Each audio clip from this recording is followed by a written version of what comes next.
I was thinking of this piece written about Reagan by liberal writer for the New York Times, Jacob Weisberg. It just was published today. And it's called What Today's Republicans Don't Get About Reagan. And before we play this next Reagan soundbite, I'm going to read something from this piece, and then our next guest, Craig Shirley, is going to chime in. This whole opinion piece is about how the current field is kind of insulting the Reagan legacy. The current field of Republican presidential candidates invokes Reagan as a patron saint, but the characteristics that made him a successful politician seem lost on them. Instead, they've turned the party into a swamp of nativism, ideological extremism, and pessimism about the country's future in direct opposition to Reagan's example. And they've transformed primary season into a reality show of insults, betrayals, open feuds, defying the so-called 11th commandment.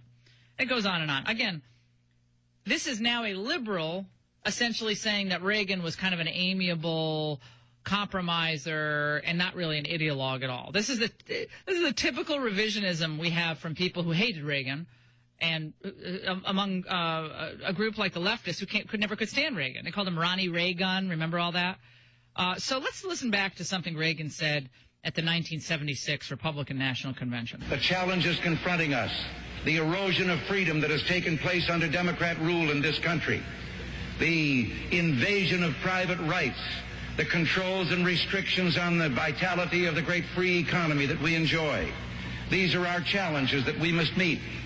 And then again, there is that challenge of which he spoke, that we live in a world in which the great powers have poised and aimed at each other.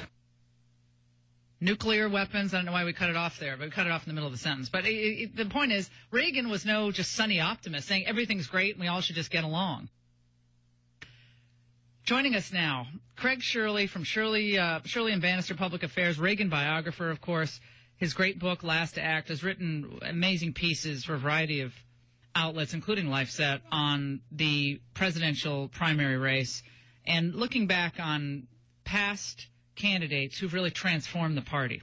He joins us now. Craig, great to talk to you. Listening to that clip, the idea that Reagan was just saying everything was going to be okay, everything's fine. I mean, he just laid waste to what the establishment had done to the people. Well, I was going to say, by the way, good morning, Laura. I was going to say, listening to Reagan, you ought to get him a teaching gig at Yale or Harvard or something like that, because he sounds like a left-wing nut, doesn't he? Right, that's the fallacy of but that's the fallacy of Weisberg's piece, is that, first of all, we have to understand that Weisberg is a red diaper baby. Both his parents were left-wing organizers, and so he looks at Reagan from a left-wing perspective. We go through this every few months, and every few months we got to push back, about Reagan on taxes, Reagan on abortion, Reagan on this, Reagan on with Gorbachev. But the fact of the matter is that he governed as a conservative. He thought as a conservative. He didn't go every year to the Liberal Political Action Conference. He went every year to the Conservative Political Action Conference. So, we just got to push back against this nonsense every couple months. But the idea that, again, Reagan was somehow not criticizing fellow Republicans. I'm going back and listening to the great speeches of the 76 campaign when he was just, maybe we'll pull a couple of things Gerald up. Ford, over Henry Kissinger and over the Panama Canal treaties and over, when he was campaigning in North Carolina in 1976 and he was running against Gerald Ford, he said, when Ford comes to town, they don't know whether they hail the chief or Santa Claus is coming to town. That's a Trump line. That's like a Trump line. Yeah, because Ford was handing out so much federal largesse every time he'd campaign out on the stump. So, of course he criticized.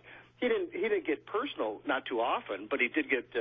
He was insulting the liberals. He said in '64, the problem with our liberal friends isn't that they're ignorant; it's just that they know so much that isn't so.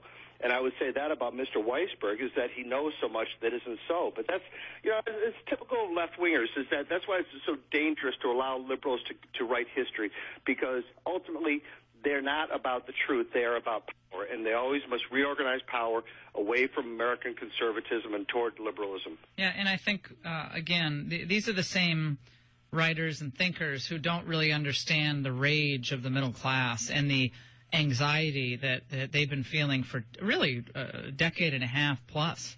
And both political parties have failed them. I want to play a soundbite for you from Morning Joe this morning, where Al Hunt, one of your favorite characters. Again, a typical inside the Beltway mentality, this coming from a Democrat perspective. But when he hears about all these middle-class people being upset, he says this. We're doing a lot better than we will sometimes admit we're doing. I saw Bill Gates the other day saying, I am incredibly optimistic about where America's going. Right. We're better than almost any other Western country right now. We don't have a border problem, really. People aren't coming across the border. And the politicians, rather than playing to here are some problems, but we have some strengths, are just focusing on the former.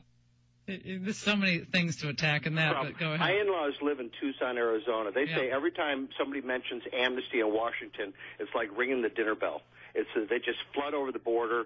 The place is run rampant with. You were just there, rampant with crime and trash in the streets, and it's just terrible because they don't have a border to control. But let's face it, it has been great for rich people. I mean, he's like, well, Bill Gates says it's going to be great. Well, Bill Gates is one of the richest men in the world, and he knows that if it's a global economy and there are no real restrictions on moving goods or services across borders, that means you can keep wages down, and that means all of his stock options, all of the equity he has still in his company, to the extent he has it, he's going to get richer and richer. He'll give it away to his causes for sure, but the rich people have done fine. That's the whole point. This election is divided in many ways, but it's divided. Those working people and the working poor are fed up. Some of them are going left, and some of them are going right. But the ones that are going right are going Trump.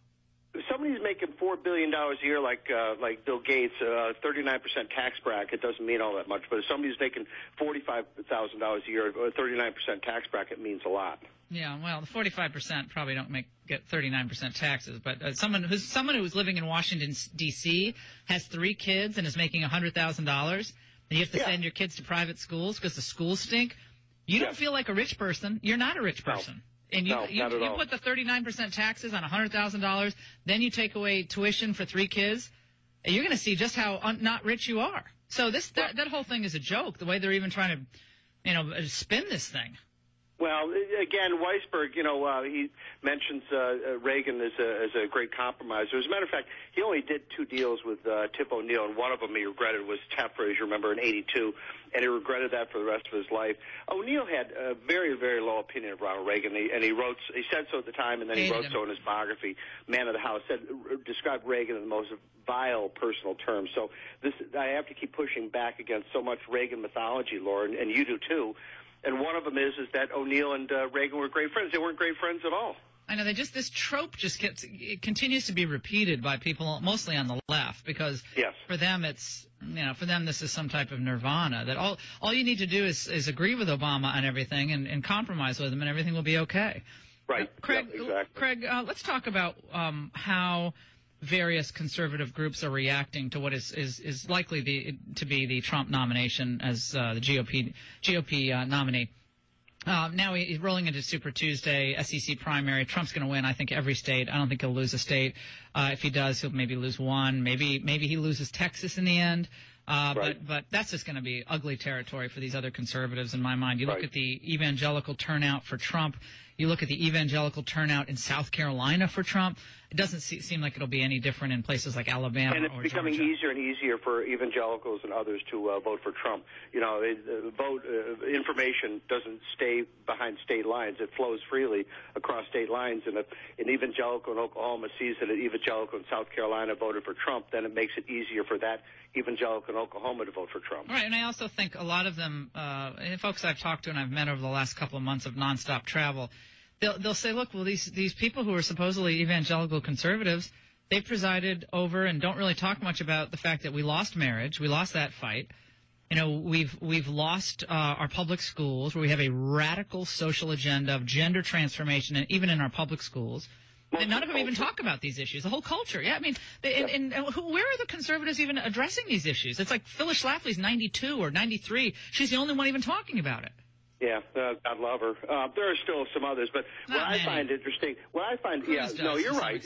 But what I find interesting is that, you see these on cable television, you see these Bush chattering chicks, talking about Trump, and I'm thinking to myself, don't they realize that, comes the revolution, their head is going to be on a platter, Yeah, man, you better get on the train soon. That train's leaving the station. Yeah, right. At some point, So look at this group, Club for Growth, which is a free market group. They have a lot of money. They get a lot of money from big business, Wall Street, Silicon Valley, huge backers in big business to Club for Growth, and they've done some good things over there. I disagree with them.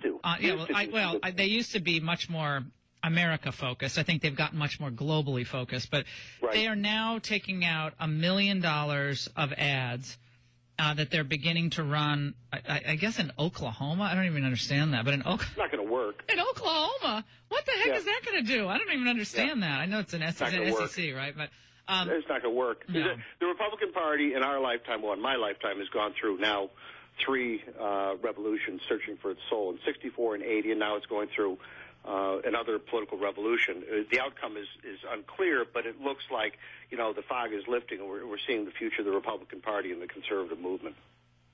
Well, I look at where we are right now, and I think here's an opportunity for the Republican Party to come together. In previous elections, when we have a dominant frontrunner, you hear the wise men of the party say it's time to unite. But now we have the wise men of the party seeing their power base begin to slip away and erode, their clientele, their power base. They're worried that their whole future is not going to look so bright inside the Beltway. As Reagan was on his way to the 1980 nomination, having won the first 6 or 7 primaries, Bush had won Iowa, Pennsylvania, Michigan. But now it was clear that Bush was not going to make it, so the wise men of the Republican Party went and begged Gerald Ford to come out of retirement to enter the race and stop Reagan from getting the nomination in 1980. So the wise men of Washington are always wrong. Well, Craig Shirley, who's usually right, I'm going to say always, but almost always right. Almost. I don't know really. I can't think of a time that you weren't right about an issue.